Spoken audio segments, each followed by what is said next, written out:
महंगाई की लहर जारी, टमाटर और आलू की कीमत में इजाफा।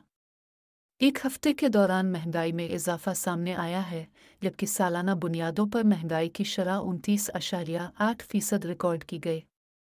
तफसीलात के मुताबिक इदारा ब्यूरो शुमारियात ने मुल्क में महंगाई से मुताल्लिक हफ्तावार रिपोर्ट जारी कर दी।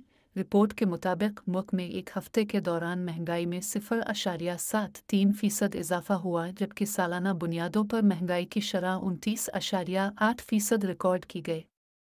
रिपोर्ट में बताया गया कि एक हफ्ते में टमाटर 15.4% और आलू 4.5% महंगा हुआ, आटा 2.4%, लहसुन 2.1%, नमक 1.8%, मुर्गी 1.6% महंगी हुई है।